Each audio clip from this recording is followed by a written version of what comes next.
नमो अर्यन्ताणं नमो सिद्धाणं नमो आर्यणं नमो वज्जायणं नमो लोहि सब्बसाहुणं एषो पञ्चनमकारो सब्बपावपणाशनो मङ्गलानं च सब्बेसिं पठमं हवै मङ्गलं मङ्गलं भगवान् वीरो मङ्गलं गौतम प्रभु मङ्गलं सूर्यभद्राज जैनो धर्मोऽस्तु मङ्गलम् ओंकार बिंदु संयुक्तं नित्यं ध्यायन्ति योगिना कामदं मोक्षदं चैव ओंकाराय नमो नमः अज्ञानतिमिरन्धनं ज्ञानं जनशलाकया नेत्रमुनिवितं येन तस्मै श्रीगुरुवे नमः। ओम ह्रीं श्रीं श्रूं श्रूं हं शं थ थ थ ठ ठ सरस्वती भगवती विद्या प्रसाद कुरु कुरु स्वाहा। धर्म जिज्ञासु भाइयों और बहनों, हमने कल सुबह के प्रवचन के दौरान ज्योतिष के अंतर्गत मुहूर्त प्रकरण में हमने देखा था पिछले 2 दिन से कि प्रव्रज्य यानी कि दीक्षा महाभिनिष्क्रमण के अंतर्गत कैसे प्रकार का मुहूर्त होना चाहिए, वो मुहूर्त शुभ माना जाता है, उसकी काफी बाबतों का विश्लेषण हमने देखा। अभी हम आज देखते हैं जिन बिंब की जिन प्रतिमा जी की अंजन शलाका और प्रतिष्ठा विषय बाबतों की चर्चाएं करेंगे, उसको ध्यान पूर्वक तरीके से सुनेंगे, क्योंकि भाग्यशाली अगर समझ लो कि शुभ मुहूर्त में अच्छे प्रकार से अगर हमारे संघ में, हमारे गुरु मंदिर में, हमारे जिन मंदिर में, देरासर आदि वगैरह में परमात्मा की या तो अन्य प्रकार के देवी देवताओं की अगर प्रतिष्ठा शुभ मुहूर्त में, अच्छे समय काल में, अच्छे तरीके से अगर समझ लो किया जाए तो वह संघ खूब आगे अभिवृद्धि करता है। आगे बढ़ते हुए जिन भाग्यशाली ने ये प्रतिष्ठा अंजन शलाका में लाभ लिया है, उनके परिवार की, उनके घर में सुख शांति समृद्धि आदि वगैरह बढ़ती है। उनके पश्चात जिन्होंने ये प्रतिष्ठा करवाया है, वो जो भी गुरु भगवंत हो, उनके भी जीवन काल के अंदर अनेक प्रकार की सुखाकृति प्रदान होती है। इस कारण से परमात्मा की प्रतिष्ठा और अंजन शलाका का कार्यक्रम वो बहुत अद्भुत होता है। एक विशिष्ट प्रकार का यह अनुष्ठान जैन शासन में लाजवाब बताया गया है। यह देखना एक प्रकार से सद्भाग्य की निशानी मानी जाती है।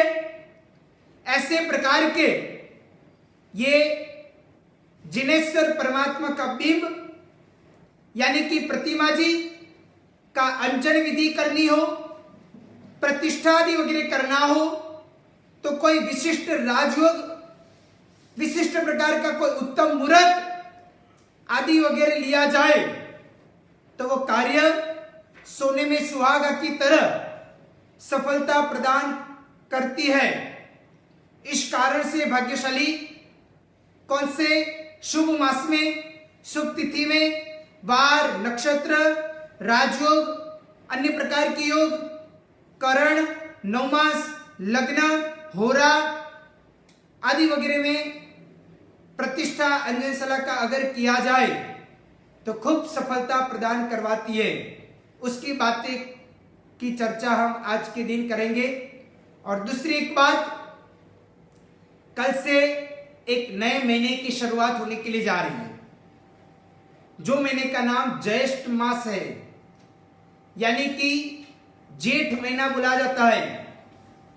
जेठ शुक्ल पक्ष एकम की शुरुआत होने के लिए जा रही है। तो भाग्यशाली जो हमारा नया मास होता है, वो नया मास का फल हमें कैसा मिलेगा उसकी भी बात मैं आपको करने का प्रयत्न करूंगा। वैसे हर जो भी नया मास आता है वो आपका कैसा जाएगा, वो यह प्रवचन की धारा के माध्यम से आप समझ पाओगे। तो भाग्यशाली अभी देखते हैं कि जिन बिंब की प्रतिष्ठा आदि यानी कि अंजन शलाका प्रतिष्ठा आदि वगैरह का जो कार्यक्रम होता है उसके मुहूर्तों की चर्चा करेंगे।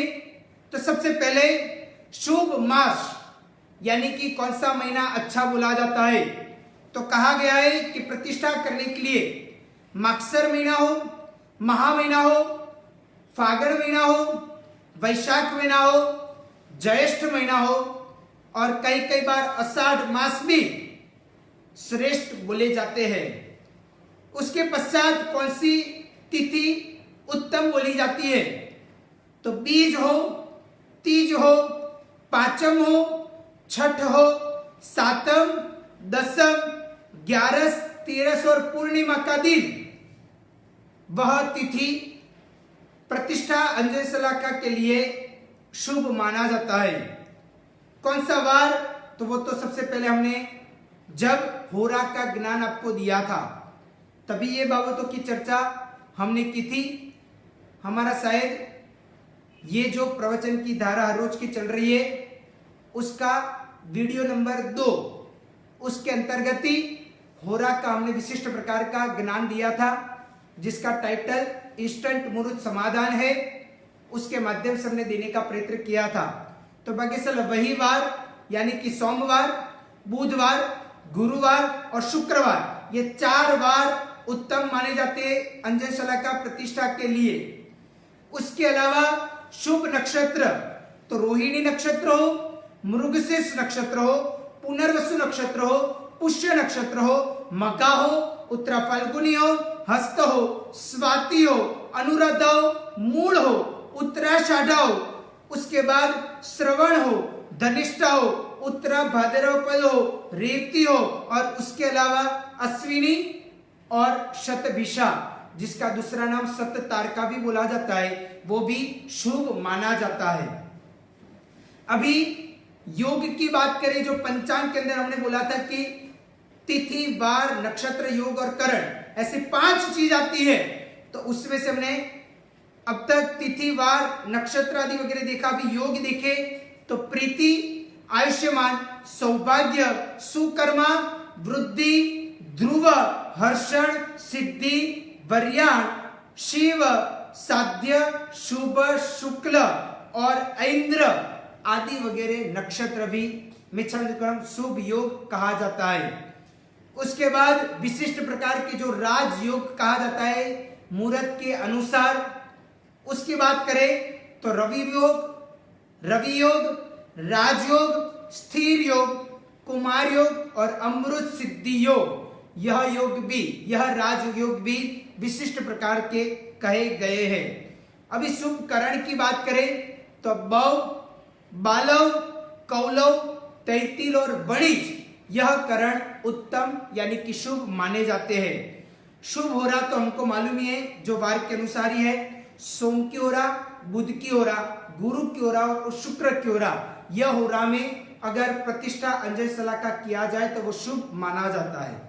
शुभ लग्न बोला जाता है मिथुन लग्न, कन्या लग्न, धन लग्न और मीन लग्न। वो क्यों, तो कहा जाता है कि यह लग्न और यह नवमास में अगर प्रतिष्ठा और अंजन शलाका आदि वगैरह का कार्य हो तो वो शुभ माना जाता है। नवमास भी वैसा ही होना चाहिए, नवमास यानी और कुछ भी नहीं परंतु लग्न का 9वां भाग, यानी कि एक लग्न कुंडली में प्रथम स्थान जो होता है उनको लग्न बोला जाता है। तो वहां पे 3 नंबर अगर लिखा हो तो वो मिथुन लग्न कहा जाता है। अगर 5 नंबर हो तो सिंह लग्न बोला जाता है। अगर 11 नंबर हो तो कुंभ लग्न बोला जाता है। अगर समझ लो कि 1 नंबर हो तो मेष लग्न बोला जाता है। वैसे मिथुन, कन्या, उसके बाद धन और मीन ये 4 लग्न श्रेष्ठ माने गए प्रतिष्ठा के लिए। और नवमास भी उसमें वही है, यानी कि मिथुन का, कन्या का, धन का और मीन का। अभी आपके मन में होगा कि यही क्यों लिया, तो भाग्यशाली मैंने आपको कल या तो परसों ही सिखाया था कि राशियों के भी स्वभाव होते हैं। कोई कोई राशि चर बोला जाता है स्वभाव वाली, कोई स्थिर स्वभाव वाली बोली जाती है, और कोई कोई राशि द्विस्वभाव राशि कही जाती है।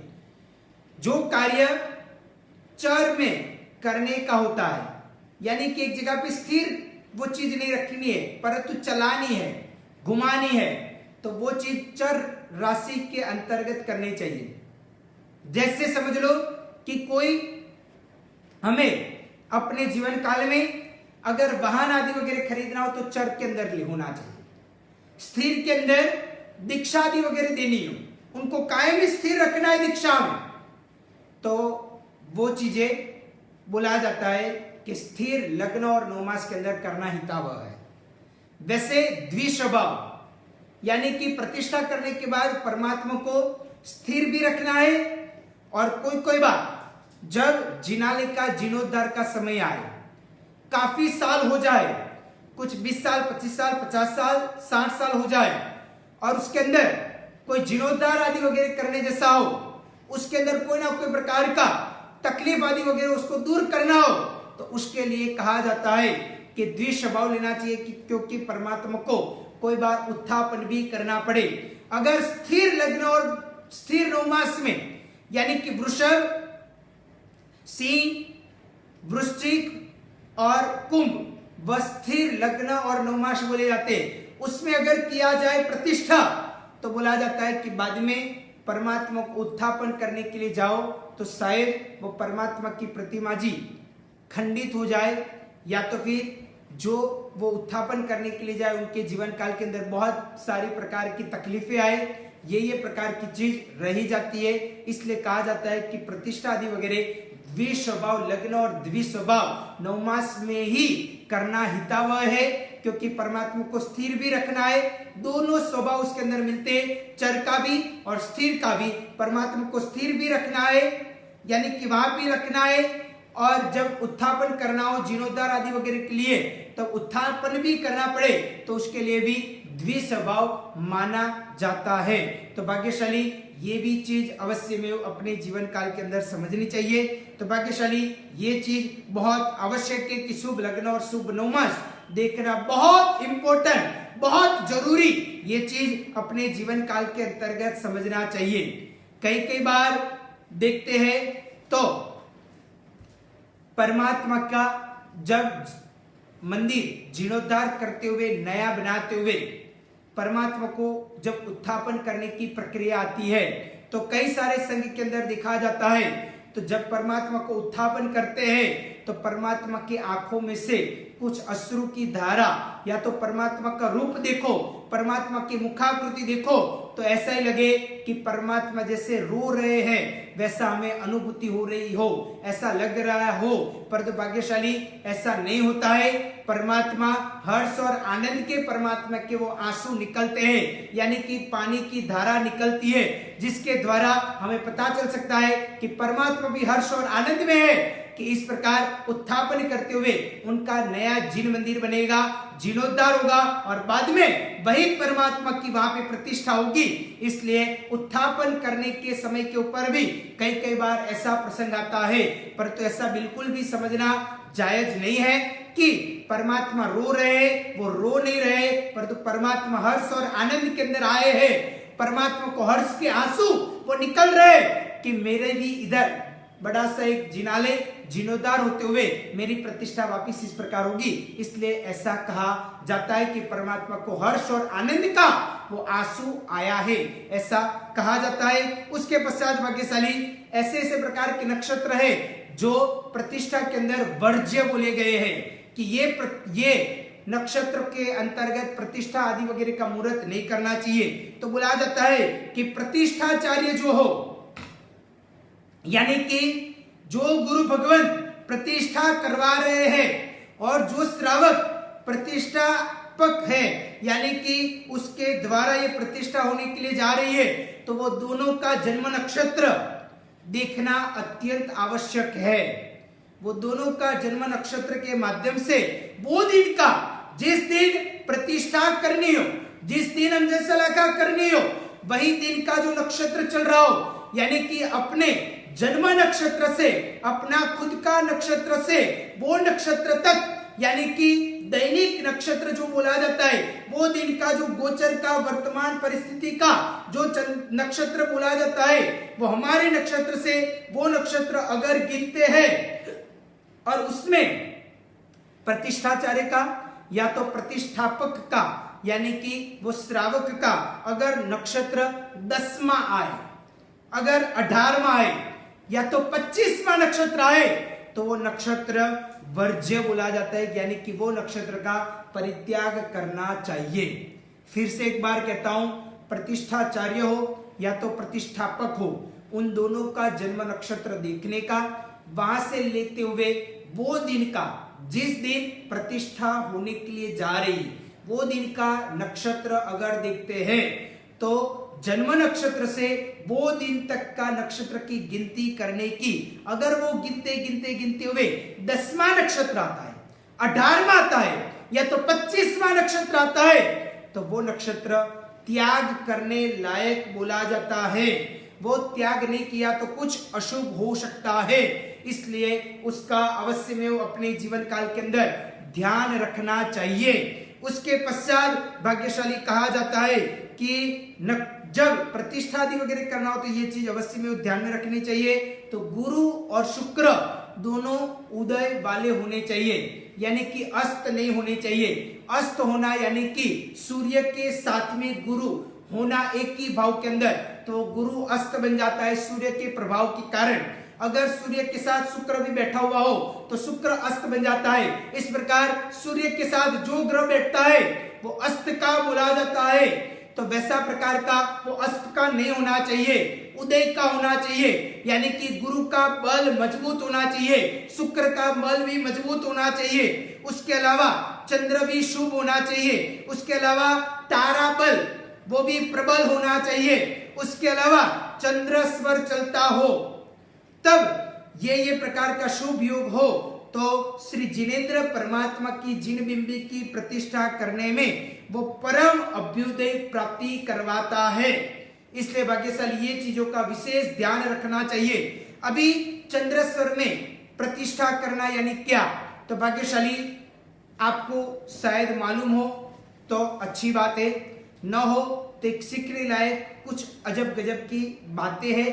चंद्रेश्वर यानी क्या, तो चंद्रेश्वर यानी कि स्वर नाड़ी का एक प्रकरण आता है, एक विषय, एक सब्जेक्ट आता है।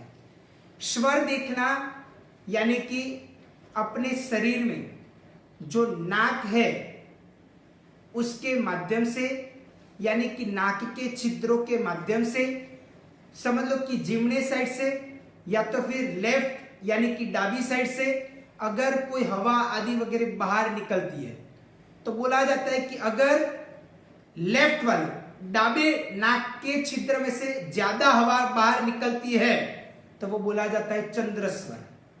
अगर जिमना यानी कि राइट साइड के नाक के छिद्र में से ज्यादा हवा बाहर निकलती हो तो उनको सूर्य स्वर कहा जाता है। तो भाग्यशाली जब प्रतिष्ठा करना हो तब डाबे वाले यानी कि लेफ्ट वाले नाक में से ज्यादा हवा बाहर निकलती हो तब अंजन सलाखा और प्रतिष्ठा करने का शुभ विधि विधान का कार्य करना चाहिए। जो गृहस्थ करता हो या तो फिर गुरु भगवंत भी करते हो, वो दोनों का चंद्रस्वर होना अत्यंत आवश्यक बोला जाता है। तो भाग्यशाली आप समझ गए होंगे, राइट साइड को सूर्य नाड़ी कहा जाता है, सूर्य स्वर बोला जाता है, लेफ्ट को चंद्र नाड़ी बोला जाता है या तो चंद्र स्वर बोला जाता है। अगर कोई बार आप देखोगे तो दोनों नाक में से एक जैसी हवा निकलती है तो उसको सुषुम्ना नाड़ी कहा जाता है। तो भाग्यशाली ये सुषुम्ना नाड़ी के अंतर्गत हमें ज्ञान ध्यान का कार्य करना चाहिए।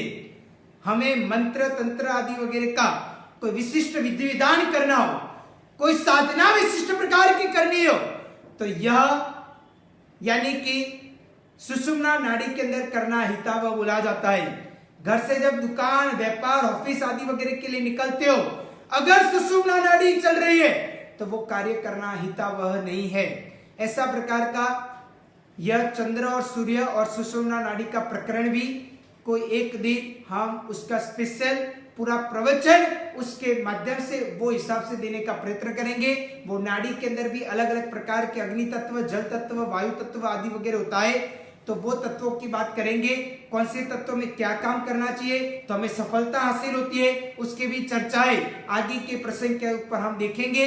परंतु आज हमारा मुख्य सब्जेक्ट यह जिन दिन की प्रतिष्ठा आदि वगैरह का है, तो उसको हमने देखने का हम अधिक से अधिक प्रयत्न करते हैं। उसके अलावा कहा जाता है कि हमें प्रतिष्ठा में या तो श्रेष्ठ आदि वगैरह मुहूर्त में किस प्रकार ग्रह आदि वगैरह लेना चाहिए, उसकी भी बात आती है। उसके पहले हम देखते हैं कि मास फल जानने की रीत, नूतन मास का फल कैसे जानना। जैसे वैशाख महीना का आज अंतिम दिन है, अमावस्या है। कल से ज्येष्ठ महीने की एक शुभ शुरुआत होने के लिए जा रही है। मारवाड़ी के अनुसार ज्येष्ठ वध हो गया, जेठ वध हो गया, अभी ज्येष्ठ शुक्ल कल से शुरू होगा। और गुजराती के अनुसार वैशाख वध हो गया, कल से जेठ शुक्ल पक्ष यानी कि शुद्ध पक्ष की शुरुआत होगी। कल का दिन यानी कि प्रतिपदा का दिन बोला जाता है, एकम का दिन बोला जाता है। तो वो शुद्ध एकम के दिन जब जब भी हमारा पूरा नूतन महीना कैसा जाएगा वो देखना हो, तो शुक्ल पक्ष की एकम के दिन कौन सा नक्षत्र होने वाला है वो देखना अत्यंत जरूरी है। तो भाग्यशाली कल का वो नक्षत्र रोहिणी है, यानी कि कल सुबह जो जेठ शुक्ल पक्ष एकम वो रोहिणी नक्षत्र के द्वारा शुरू होने के लिए जा रहा है। वैसे एक एक महीने के अंतर्गत वो हर शुक्ल पक्ष का प्रतिपदा यानी कि एकम होता है, वो दिन नक्षत्र कौन सा है वो देखना अत्यंत जरूरी है कि सूर्योदय के वक्त वो कौन सा नक्षत्र चल रहा है। तो वो नक्षत्र के अनुसार ये हम फल जान सकते हैं। और ये एक तो यानी कि दैनिक नक्षत्र हमने देख लिया। दूसरे नंबर के अंदर हमारा जन्म नक्षत्र भी देखना जरूरी है।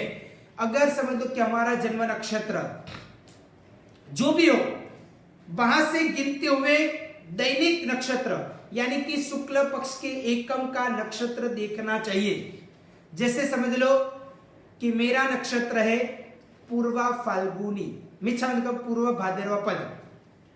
तो भाग्यशाली पूर्व भाद्रवा पद वो नक्षत्र से रोहिणी नक्षत्र तक गिनना चाहिए। तो जैसे अभी हम एक उदाहरण तरीके से गिनते पूर्व भाद्रवा पद से, तो पूर्व भाद्रवा पद आता है, उसके बाद उत्तरा भाद्रवा पद, उसके बाद रेवती, उसके बाद आता है अश्विनी, भरणी, कृतिका और रोहिणी। फिर से गिनता हूं एक बार, बराबर ध्यान में रहे। पूर्व भाद्रवा पद, उत्तरा भाद्रवा पद, रेवती, अश्विनी, भरणी, कृतिका और रोहिणी, यानी कि 7वां नक्षत्र आता है।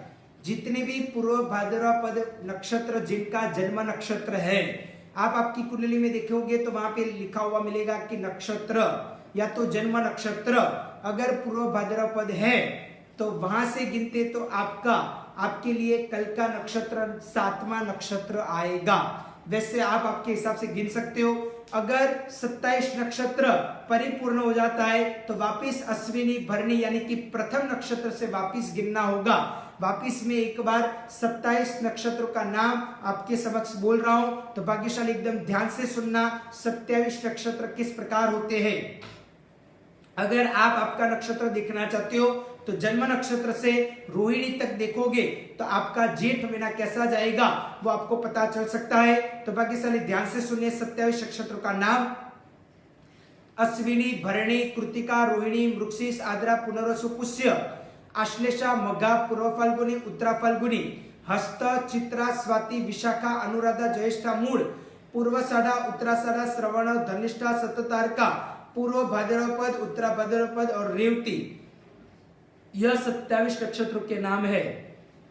तो पूर्व भाद्रवा पद से रोहिणी तक 7वां नक्षत्र आता है, यानी कि 7 का अंक होता है। तो बोला जाता है कि जो भी अंक होवे जन्म नक्षत्र से वो दिन का जो नक्षत्र है वहां तक का जो भी अंक हुए उसको 7 से गुणाकार करने का, यानी कि उसको समझ लो कि 7 आया तो 7 इंटू 7 यानी कि बोला जाएगा कि 49 आएगा। तो वो 49 जो आया उसको 9 के द्वारा भागना है, यानी कि जो भी अंक आएगा 7 के द्वारा मल्टीप्लाई करते हुए जो भी अंक आता है उसको 9 के द्वारा भागना होगा, 9 अंक के द्वारा डिवाइड करना होगा। अगर 9 से डिवाइड करते 49 को तो 5 के द्वारा डिवाइड होगा, 9 इंटू 5 करते तो 45 होता है, तो 45 आएगा और रहेगी 4 शेष। तो भाग्यशाली 45, क्योंकि 49 माइनस 45 करेंगे तो 4 शेष रहेगी।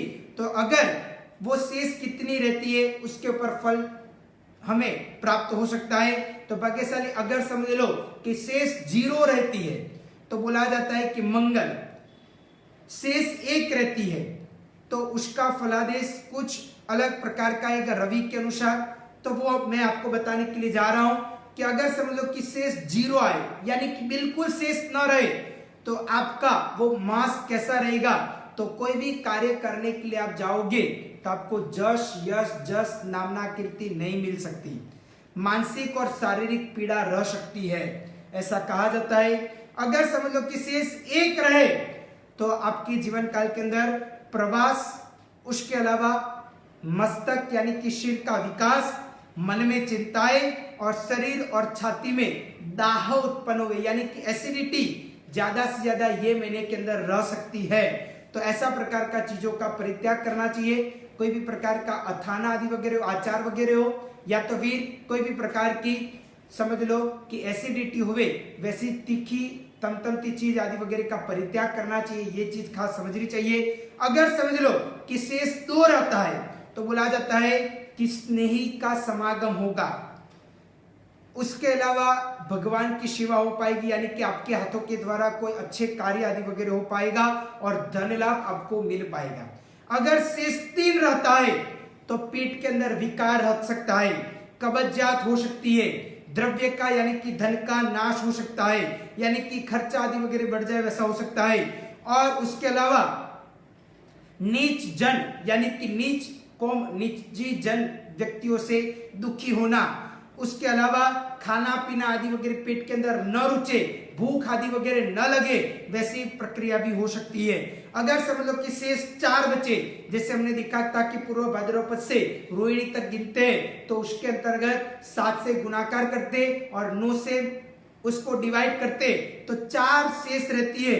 तो उनके लिए कहा जाता है कि उनका पूरा महीना के अंतर्गत धन मिलेगा, गुरु होने का लाभ आपको मिलेगा, स्थावर मिलकत की प्राप्ति हो सकती है, तत्वज्ञान आदि वगैरह का कोई ऐसी कला हमें पढ़ने का मन अवश्य में हो पाएगा।